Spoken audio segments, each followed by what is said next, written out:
Khalila Reynolds, and welcome to Taking Stock. We're bringing you all the latest business news and telling you how it will affect you and your money. Come on, let's get this money.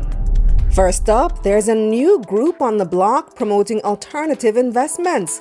What's that? We'll find out from their chairman, Chris Williams. Yes, that Chris Williams. And later, the analysts weigh in on the latest stock market developments. What's up with the construction industry? It seems to be booming, but profits are down. Why? But first, here's What's Hot, brought to you by Jamaica Money Market Brokers, your best interest at heart. Barita Investments has acquired a 5% stake in Proven Investments, valued at $9.8 million. The deal is effective November 25. The trades were executed at just under 32 US cents per share. It includes a block of 21 million shares, plus some smaller amounts. Panjam Investments will soon be seeking funds to refinance debt and build out the second phase of its Rock Kingston Hotel and its still unnamed business hotel at Freeport in Montego Bay. The company will reportedly be turning to the market next year for a major round of borrowing. The property investor is estimated to have raised $2.4 billion from the sale of 32 million of its shares in Sagicor Group. However, it's reported this is not enough to cover its immediate cash needs. Issa Construction, headed by realtor Andrew Issa, is developing a $300 million commercial complex on Hope Road, next to the trendy Chilitos restaurant. Mr. Issa says he plans to create an entity similar to a real estate investment trust for possible listing on the stock market in 2 years, with the Hope Road complex being one of the assets. The mixed-use complex, spanning 18,000 square feet, will have offices on the first 2 floors, while the third will be developed as a space for entertaining. Marathon Insurance Brokers, MIB, has announced plans to raise $500 million through an initial public offer IPO slated for March next year. The funds would be used to broaden the 25-year-old insurance brokerage firm while financing its $100 million innovative online platform, MIBinsure.com. The company plans to list the shares on the junior market of the Jamaica Stock Exchange. If successful, it would bump Mailpac as the largest amount ever raised on the junior market. Red Stripe is asking the government for help with its Project Grow initiative. Since 2017, Red Stripe has been partnering with local farmers to grow cassava as a substitute for imported high maltose syrup in the production of its beer. However, the company now says cassava has turned out to be more pricey as an input cost. Red Stripe says it's not giving up on cassava, but will need help from social partners and the government to make it sustainable. What's Hot was brought to you by Jamaica Money Market Brokers, your best interest at heart. And when we come back, the Caribbean Alternative Investment Association, CARIA, is now up and running. Their chairman, Chris Williams, will tell us all about it. Taking Stock is filmed on location at I Create Studio on Hope Road. There's a surplus of unfilled jobs in the creative industry. Kickstart a creative career with I Create Institute. Now I'm at I Create. I just love it. I saw where I was learning things that I could utilize in my present job. And I have all the skills to do every basic animation thing now. Jumpstart a creative career with I Create Institute at UCC. Visit icreateedu.com.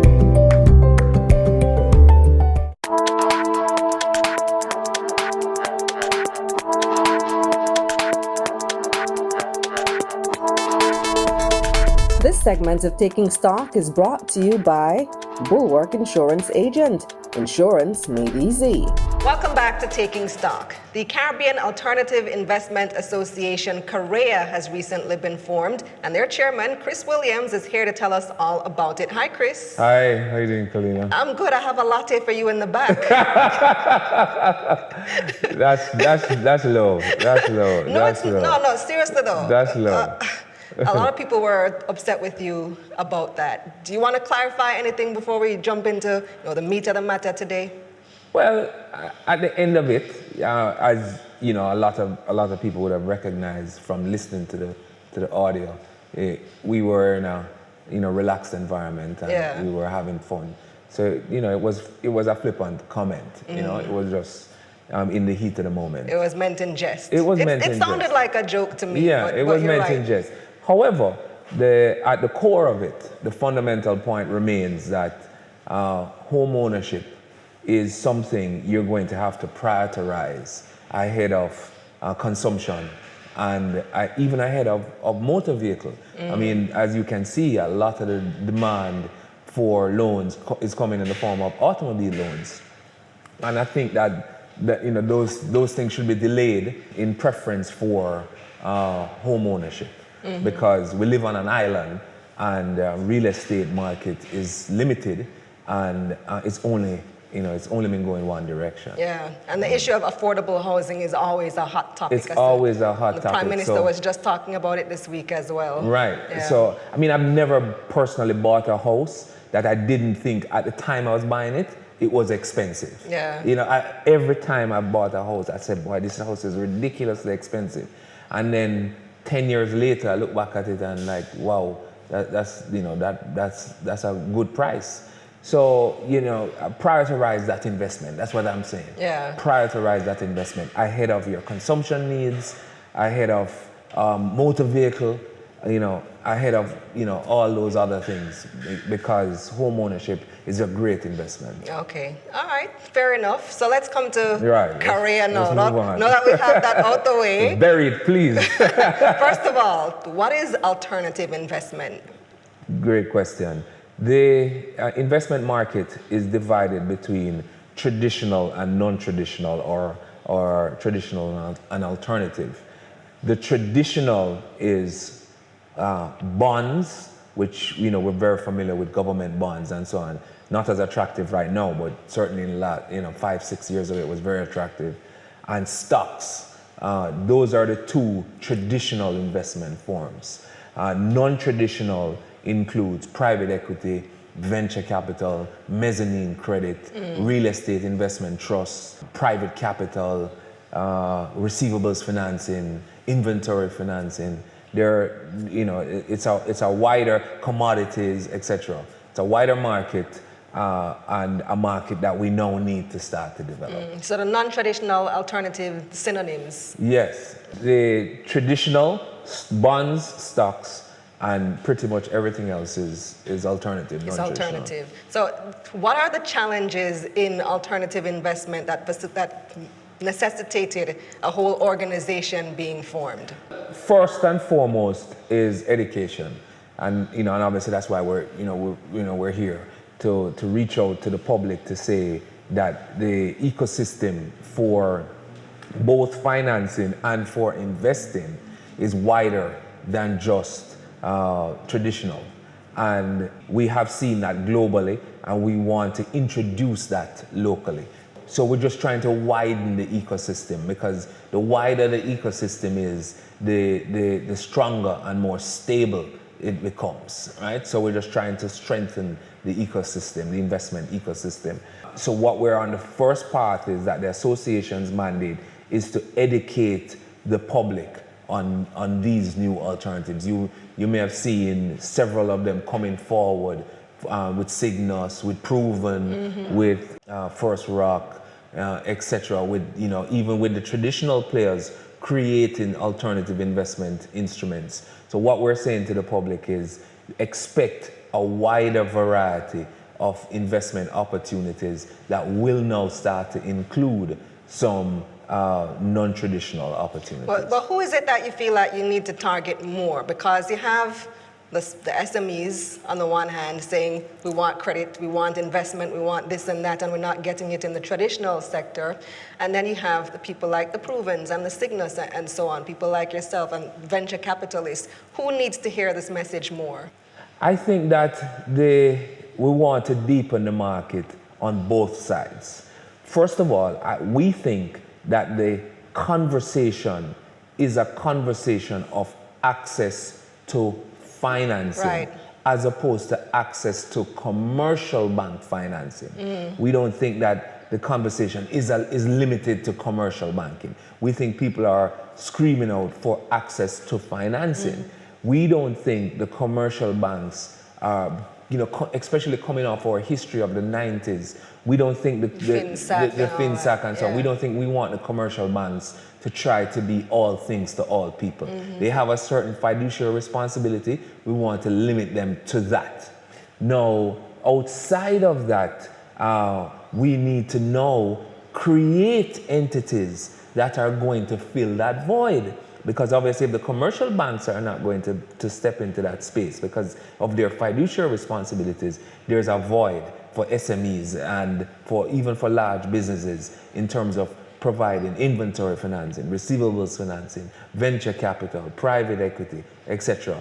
So what we're trying to do is to encourage entities to create a pool of capital to fill that void. And that's what our association is doing. So we've reached out, we have 16 members already, 16 founding members. A lot of the big institutions, the NCBs, the Scotias, the Sagicors, the JMMBs, etc., they have all stepped forward to join and are beginning to establish within their pool of capital a dedicated pool for alternative financing. Those founding members are all Jamaica-based? No, we do also have international. We have MPC Caribbean that did the solar plant. And we are a Caribbean association. So one of our jobs is to hit the road and to try to encourage a membership for across the Caribbean.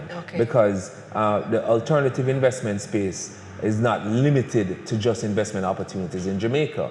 There are companies right across the region that need financing outside of the traditional credit financing need, private equity or venture capital or mezz credit, etc. So that's why we took the focus that we would start with a Caribbean wide approach rather than, even though a lot of the founding members are Jamaicans, we feel that we must welcome the entire Caribbean. Before you go, Chris, I want to give you the opportunity to toot your own horn a little bit as the Proven's results recently came out and you guys are doing exceptionally well. Yes. Tell us a little bit about that. Thank you. The first 6 months of our financial year was released, which ended September 30, 2019, and our profits are up 500%, and that's driven primarily from core investment opportunities. And I want to speak a little bit about core. At the end of the day, Proven is essentially a holding company. Our strategy is to invest in several businesses and then consolidate the performance of those businesses for the benefit of our shareholders. And then we also are invested in real estate. So we have gone into the real estate market in a very aggressive way. And have done now 5 developments, all of which have sold off and have done fantastic well for us. Our job at Proven is to look for investment opportunities and to jump on them. And that's been the result. The result is 500% up. 500%. Why was I thinking 300? A short change in your mind. So real estate is somewhere that you really see, you really want to take the company further with real estate. That's a strategy that you're pursuing even more aggressively. I think so. I think when you take a look at the Caribbean market, not even just Jamaica, but the Caribbean market, housing needs is a significant opportunity. We're still extremely undersupplied in various market segments, and even the supply that comes forward is not at the caliber of the society, because the society has evolved in terms of its taste and its requirements and its sophistication, largely because of the internet and social media and so on. So people have become a lot more taste sensitive, and so they want to live in an environment that they're comfortable and that reflects their personality. So you have to put the architects to work. It's not just putting down 4 walls and and just throwing it to the market. So you want to keep it. You want to keep it more or less at the price point of the Braemar property, or are you going to play around with it? No, we've learned from that. We've learned from that. I didn't want to say middle class. We've learned from that. So for sure, we're coming down. We're coming down. We have two coming forward, one in Kingston, one in Mandeville, which are specifically targeted at a lower price point. Okay. We also have Ochiros, but because Ochiros is a little bit more touristy and Airbnb, you know, that's not necessarily targeted at the residential community. That's more a slash between residential and tourist. But certainly from the standpoint of the residential community, we have a product coming in 2020 that's going to be a lower price point. Obviously not going to be at Braemar because that, you know, that location. That neighborhood, yeah. Yeah, but not far out and a much better price. Thanks for joining me, Chris. Thank you for having me. All right. When we come back, I'll have your market recap, and the analysts are standing by. This segment of Taking Stock was brought to you by Bulwark Insurance Agency. Insurance made easy. Time now for your market recap. 91 stocks traded across both the main and junior markets of the JSE for the week ending Friday, November 29, 2019. 47 advanced, 34 declined, and 10 traded firm. 140 million shares changed hands, totaling $777 million. Sagicor Select Fund Financial traded the most, with people buying and selling nearly 55 million shares in the company. The stock traded firm at $1.09. Wigton Wind Farm took up 27% of market volume. The stock gained 2 cents, with people buying and selling nearly 39 million shares in the company. Wigton closed the week at $1. And QWI also saw significant trading last week, with 11 million shares changing hands. The stock rebounded by 7 cents to close the week at $1.09.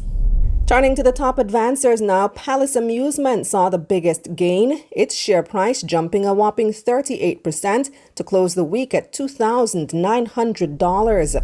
CAC 2000 had the second highest gains, up 30% to end the week at $13 a share. And Caribbean Flavors and Fragrances gained 27% to close at $15.64. On to the losing side now, KLE Group took the biggest price hit last week, losing nearly 13% to close at $1.53. Sterling Investments US dollar ordinary shares was the second biggest loser, down 9% to close at 2 US cents, and Sterling Investments Jamaican dollar ordinary shares also lost ground last week, losing nearly 8% of their value to close at $2.95. This segment of Taking Stock, The Analysts, is brought to you by Proven Wealth, Jamaica Money Market Brokers, and NCB Capital Markets.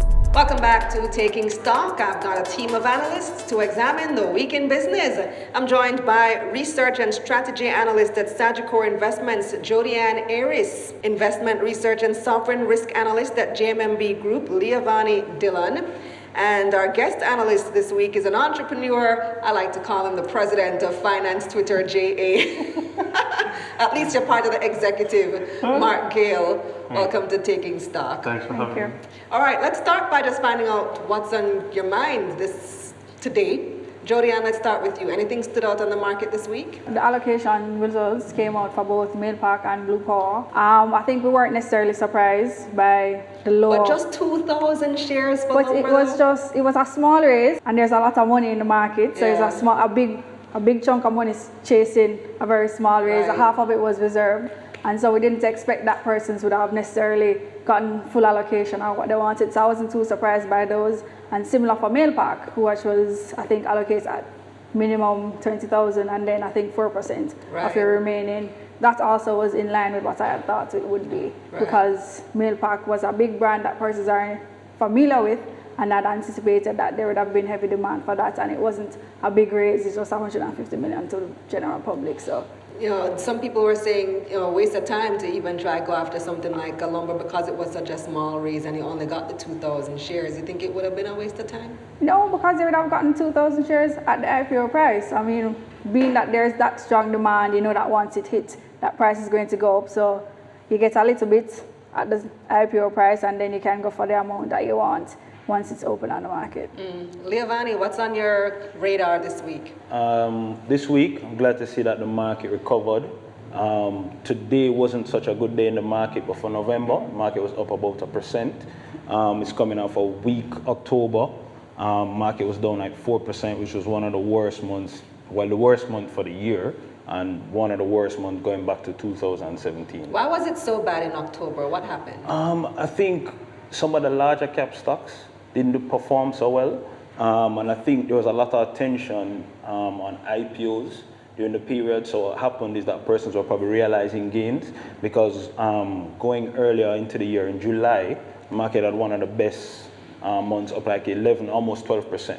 So I guess persons were just realizing gains in some of those big large cap stocks that went up, and then putting the money in IPOs, APOs, and then seeking more gains. So I mean, I was glad to see that the month of November the market was up marginally, showing that there is still some life in the market.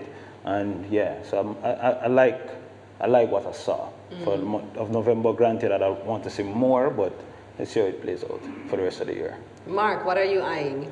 Yeah, so I was actually going to say, the allotments also, that kind of jumped out at me. But, I mean, we started off Monday with the announcement of, Barita, buying the 5% of Proven. So that was an interesting start to the week. Aside from that, it's a fairly uneventful week, quite frankly, aside from, the things that we spoke about. And it's a continuation of overall weakness Q4. But I definitely agree with Giovanni here, which said about, I do think that people were have been taking profits after Q3 and preparing for rebalancing their portfolio to take advantage of the IPOs and the APOs and stuff in Q4. And we know Trans Jamaica is coming up. A lot of people preparing for that too. Definitely. Yeah. But you brought up Barita's investment in Proven, which is something that I did want to bring up as well. Right. What do you make of that move? 5%. Yeah. So so that's a very interesting move, and there are kind of like multiple angles about that, right? So one is, so when I look at every move of every player in the market, I'm trying to figure out, okay, what's interesting about this for me? Like, what can I learn from this that I can apply to my own trading strategies? And there are a few things that stood out. One is that, so now Barita is the top 10, is number one shareholder across everybody, right? And before, as at September, 30th, Peter Bunting was at 4.89%. So the 5% So Barita is the number one shareholder in Proven Investments. Exactly. They will be the number one shareholder in Proven Investments as a result of the November 25 deal. Right above Peter Bunting at 4.8. That's assuming that he is the one that didn't sell, because to buy so much they had to buy from a number of different people. Right. More than likely it was some of the top 10 shareholders. Right. So that was one thing. Another interesting thing about it is that the deal happened. So Proven declared dividends for the ex-dividend, meaning the date at which all shareholders will be paid is November 22nd, and the deal happened on the 25th. So whoever was selling, they knew that the dividend was coming, so they decided to hold off until they got their dividends. Exactly, and then they sold. So these are the types of moves that sophisticated investors make that I look at and I say, okay, that's interesting. I need to make sure that when I am making entry or exit decisions in my own investment portfolio, I kind of pay attention to all these. And then obviously, thirdly, the thing with Proven, so what Barita cited is that they always take positions in companies that are undervalued. And so the argument that they are making is that Proven is undervalued. And with the stake that, so we know Proven owns 20% of GMB, they participated in the APO to preserve their 20%. And then we know that GMB also owns 20% of New Sagicor. So GMB's earnings are expected to increase as a result of the Sagicor stake. As a result of that, Proven's earnings are expected to increase. And so now Barita is expecting that both they'll probably see capital gains on the Proven investment and also increased dividend income. What a web we weave, right? So Jodianne, do you see, because Proven's been in the news a lot lately for various reasons, and CEO was just on with us as well talking about other things. But do you see an increased appetite for Proven investment shares among people who are in the investment space, and especially now with the signal coming from Barita? Yes, definitely. Proven shares, I think, increased by about 70% since year to date. So there's definitely a demand for Proven. I think they have always had a a mandate, so similar to what he stated that Barita is doing, is that they have always had that mandate to buy companies that are a bit in development phase that have strong potential for growth. And so you see where they did that with Access. And so they would have bought it earlier on, and then they sold the shares and they reaped those gains. And you see a lot of that filter out through their performance for this last quarter. They have strong performance and they're doing well, and the price shows that the market definitely also values them highly. And they're up there, I'm not sure if it's their revenues or their profits, it's up 500%. One of the two, that's what Chris just told me anyway. Leovani, anything you wanted to add to that? Yeah, so Proven had a very good quarter recently, and part of that, of course, is because they sold some of their Access stake, which lifted the profitability. Proven, we are expected to fairly decent, especially with the acquisitions and the move that they've been making. However, if the stock price doesn't reflect that, you could have some issues. On the flip side, if the stock price does reflect what we would expect from it, then we could see a lot of upside in Barita from the transaction. So it does, but again, we know how it is with the market. Sometimes you can put out good earnings. We saw that recently. You had Jamaica producers good earnings, no real movement. With Cinco good earnings, no real movement. So it's not like the stock has to react to good earnings. It's just that in the long run it will, and then it will reflect on their income. So Proven and Barita, buy, hold, sell. I think Proven is a good buy long term. I think Barita, I like the moves that they're doing, and I think the stock could probably move high in the long term because of all the transactions. So to put it in perspective, a year or two ago, Barita would do maybe 500 million, if so much, right? Now Barita is doing like 1.7 billion. So I mean, the Barita, what we've seen in recent times in terms of all of the capital raise, all the growth in the capital markets business, and the trading gains, yeah, Barita is a big player now, big player now in the market. So, I mean, I'd be bullish on them. I'd be bullish on both of them. Same for you, Jody? Yes, definitely for Proven. Definitely I buy a little bit, even though I like where Barita is going, they still have the P is a little bit above the average at about 30. Yeah. So I wouldn't necessarily say buy right now, but I'm very, very optimistic about Barita and the movements that they're taking. Mark, I know technically you're in my shoes. You're not an investment analyst, but what are your thoughts on those? Yeah, so I can't give investment advice, but yeah, I'm generally speaking, I'm bullish about Barita. I would definitely want to look for as I said, the PE is high. It's 30x or whatever, which is kind of nosebleed, as it were. Price to earnings ratio. Right, exactly. So I would look for, personally, if I wasn't in the stock, which I am, so full disclosure, I would look for positions, when the price comes down to take a position. I do like Barita as a company. I think that they're doing, tremendous stuff. So another interesting tidbit, when I was reviewing them, so their gains on securities trading, their net gains on securities trading at the end of the last 12 months, so September 30th, was about $1.6 billion, meaning this year they did about 1.8, last year they did about 136 million. So when you net the two, it's about $1.6 billion. So another way to spin the whole Proven acquisition is like an argument can be made that essentially they bought the 5% of Proven with the gains that they made from their securities trading. Right, because the transaction was about $1.2 billion Jamaican. So what they're doing is interesting. I'm not saying that they did that, but because they did raise $10.2 billion, in rights issues, 2 rights issues, and the pref shares over the last 12 months, right? So, the things that they're doing are very, very interesting, and they do have some wiggle room. So, yeah, over the medium term, I'm very bullish on Barita. Okay. I had wanted to ask you so much about the dollar, because I know you're passionate about that topic. You can find him on #Finance Twitter, at Mark Gale, and follow his many threads on the topic. Before we go though, I do want to at least get your comments on the construction sector, because I noticed the results from PIOJ came out, I think week before last week, and there was actually contraction in the construction sector. Even though we see stuff going up all over the place, the construction companies reporting similar results, earnings are falling. Look at Berger Paints, Carib Cement. What's up with that, Jody? So when you think of construction sector, there are 2 sub-industries, and you want to do that breakout. So there is the other construction, which really looks at civil engineering. So that's the roadworks portion of it. And that part is really what brought the whole industry down. So that part declined However, when you look at building construction, when it looks at residential properties, commercial properties, that actually grew. But then why would Berger and Carib Cement be down then? Well, Carib Cement had they're cited... not really involved in road construction. No. But on the other hand of it is that they did well, right? Is that the building construction portion of the industry did well. And you don't want to remember that PIOJ's results was for January to September. Right. And you don't really want to then match that back too much with what's happening in November.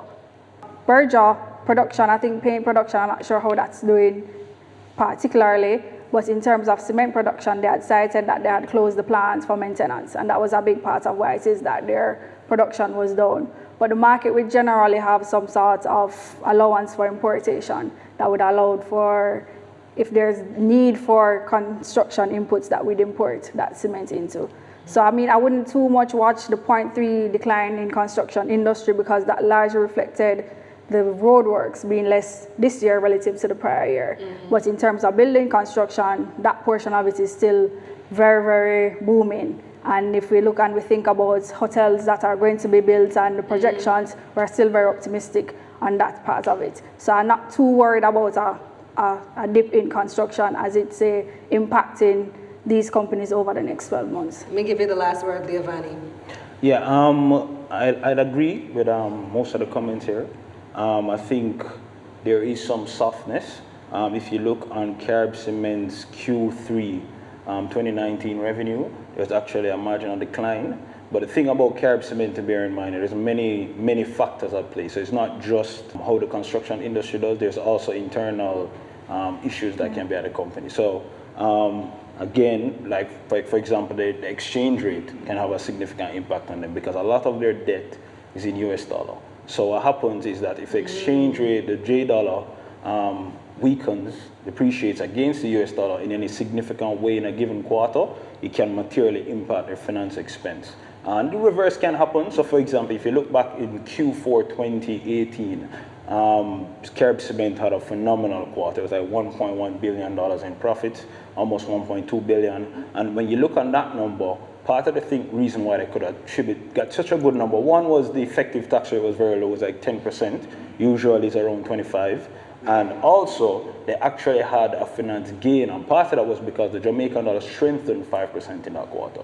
So the thing is, there's a lot that can impact the profitability of Carib Cement outside of just the construction industry. However, that will have a significant impact on the revenue of the company though. Because if you look on their structure over the years, they've declined the amount, there's been a massive decline in the amount of exports that they've doing on purpose, and then there's a lot of increase on the domestic. So if you look over the period 2014 to 2018, it's like a compounded annual growth rate of about 10% in the amount of sales that they've done in cement each year. So still bullish on construction. So I mean, the thing is, it's tricky to say right now because the thing is, you're seeing some cracks. And the thing is, remember, there's a lot of moving parts, so in the construction industry, so both you have the private sector and also have on the government side. So if one side is too weak, it can actually pull down the overall. Granted, you might have strength in a particular. So it's kind of difficult to say, for example, where expect it to go. And there's a lot of things that can impact it. You can just have some external shocks but right now though, I'd say I'm conservatively cautious and not too, I'm not gun-ho, but at the same time, I think there's still room for improvement because, as you said, there's a lot of construction happening in Kingston. Granted, that she pointed out. Yeah, but granted, that is not all of Jamaica. Even though hotels, there's still, And what you can say one thing, Khalid, about construction. So even though Carib Cement and Berger are down, if you're interested in the sector, one play you can look at is Fosridge. So revenues are up, their gross margins have increased. Lighting and electrical supplies. Right, exactly. So even though, and their profits are up, right? Even though their net income, the EPS is more or less flat, but for the quarter over quarter, it's, their net income is up. And, because they are investing in a new factory to produce PVC, I think they're the only company in Jamaica now that actually has a factory manufacturing PVC in Jamaica. So that's a very interesting play to me in construction. Okay, thanks for joining us. Lady, my first lady on the show in this segment, and gentlemen, thank you for having us. We take our final break. We'll be back. Taking Stock, the Analysts, was brought to you by Proven Wealth, Jamaica Money Market Brokers at NCB Capital Market. That's our show for this week. Thanks for watching. Make sure you check out my other features as well. Money Mondays JA, Money Moves JA, and What's in It for Me. Follow me on Instagram at Khalila Ray and subscribe to this YouTube channel, youtube.com/Khalila Ray. In Money Mondays this week, I'm breaking down how exactly do you make money from investing on the stock market. I'm Khalila Reynolds. See you next time.